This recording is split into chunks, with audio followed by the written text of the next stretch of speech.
반갑습니다. 모든 낙찰자들이 행복한 1% 기부에 동참하기를 희망하는 경매 채널 김도현입니다. 자, 이번 사건은 부산 연제구 연산동에 있는 연산자이 아파트입니다. 자, 사건 내용 먼저 보겠습니다. 자, 부산지방법원 본원 사건이고 연산동에 있는 연산자이 15층 전용 면적이 55.3평 아주 큰 아파트입니다. 자, 그리고 대지권 24.4평 토지 건물은 일괄 매각입니다. 소유자 채무자는 같은 사람인 것 같아요. 성이 신 누구누구로 되어 있고, 자, 채권자는 금융권입니다. 자, 입찰 14일 전, 자, 1차입니다. 감정가 7억 4,300. 자, 1차에 일단 바로 제가 분석해서 이렇게 촬영을 하게 되었습니다. 유찰되겠죠. 만약에 가격이 올랐다면 현재 살 수 있는 가격이 지금 이 가격보다 훨씬 높다면, 많이 올라 있다면 1차에 낙찰될 수도 있습니다. 그러나 그렇지 않고 많이 떨어져 있거나 현재 감정가와 실제 거래 가능한 금액의 차이가 많다면 유찰되겠죠. 자, 한번 확인해 보겠습니다. 자, 먼저 권리 분석을 하기 위해서 문건 접수 내역을 한번 봅니다.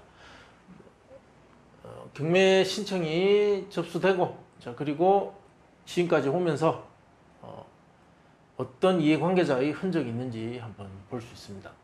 집행관의 현황조사 보고서 이런 것들은 절차 과정에서 당연히 나오는 것들입니다. 감정평가서 제출.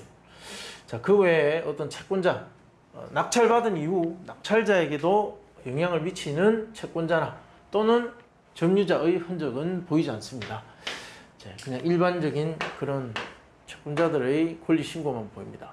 자, 점유관계조사서 보면 현장 갔는데 폐문부재였고 안내문을 우편함에 넣어두거나 연락이 없다. 임대차 관계 알 수 없다.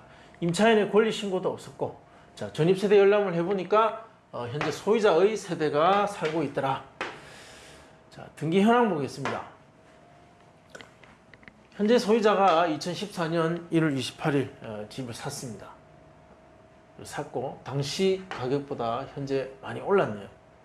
당시 5억대니까 지금 7억이고 한 2억 정도 올랐습니다. 근저당, 자, 은행으로부터 대출을 받아서 집을 샀습니다. 그리고 기타 이런 세무서나 개인 근저당 이런 것들이 있고 결국 이자를 내지 못해서 은행에서 경매 신청을 했습니다. 자, 낙찰받은 이후에 낙찰자에게 인수될 그런 등기상의 권리 부분은 보이지 않습니다. 전부 다 말소될 겁니다.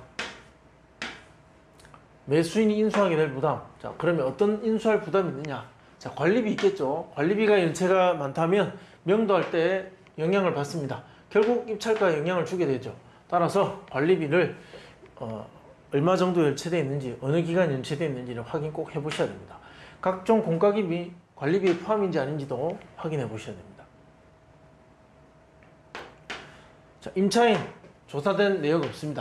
자, 소유자 세대가 점유하고 있는 것으로 나와 있습니다. 그렇다면 명도 계획, 소유자 세대를 상대로 명도를 진행하게 됩니다.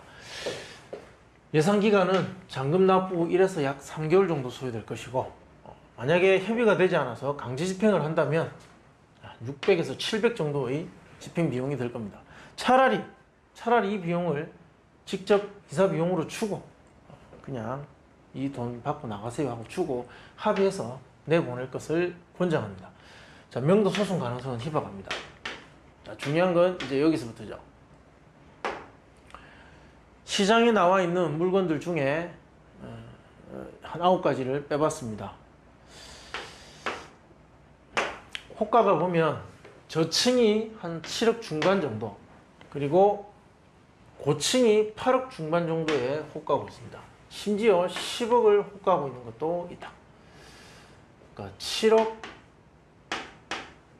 중반에서 8억 중반까지 그 층수와 방향에 따라서 다양하게 호가되고 있는 것 같습니다.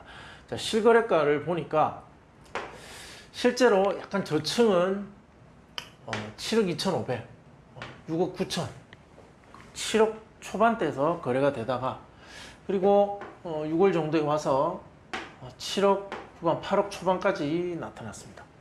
그리고 최근에 보면 9억 4천까지 있습니다. 9억 5천, 자, 8억 5천, 뭐 8억 1천 이렇게. 저층은 한 7억 정도.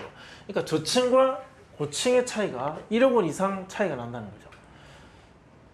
우리 물건이 16층인가 그렇죠. 그럼 한 7억 중반 정도에 거래될 가능성이 높다. 자, 작년에 보면 7억 한 초반 정도. 작년보다 조금 오르는 듯한 어떤 그런 기록입니다. 감정은 7억 4,300. 적당한 감정이었다고 봅니다. 자, 그럼 지금 만약에 거래를 한다면 거래 가능한 금액이 어느 정도냐? 호가되고 있는 금액을 봤을 때 한 7억 7천 정도, 뭐 이 정도 가장 유력하지 않나. 그리고 한 8억까지도 가능하지 않나 이렇게 봅니다. 한 3천만 원 정도가 거래 가능한 금액 범위라고 봅니다.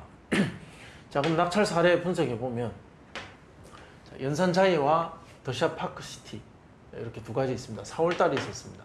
자, 전용 면적 36.7평과 25.7평. 전용 면적과 그리고 물건의 유사성을 봤을 때도 이 데이터가 훨씬 정확하겠죠. 여기 보시면 2차, 1차에 낙찰되었습니다.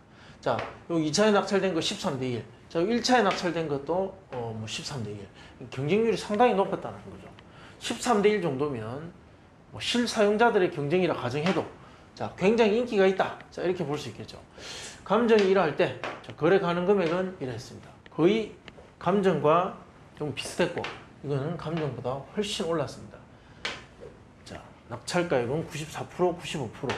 자, 이 가중 평균을 구하면 한 94.6 정도. 자, 이 하한가 적용해 봅니다. 자, 여기 대보면 7억 3,780만 원. 감정이 7억 4천이니까 유찰되었다가 다시 낙찰되는 거의 감정가 수준에서 낙찰된다 이거죠. 자, 그리고 상한가를 적용해 보면 7억 6,623만 원. 자, 정리해 보면 이렇게 됩니다.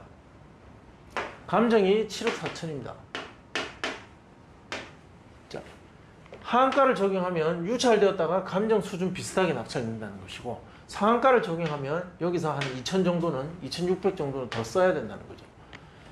결국 그 감정은 이 예상 낙찰가 범위 하한가 근처 중간쯤에 들어와 있다. 꼭 낙찰을 받고 싶다면 감정 1차에 들어가서 감정을 넘겨서 쓰시는 것이 현명한 방법이다. 자, 이렇게 말씀드릴 수 있겠습니다. 자, 궁금하신 점은 댓글로 남겨주시면 답변해 드리겠습니다. 시청해 주셔서 감사합니다.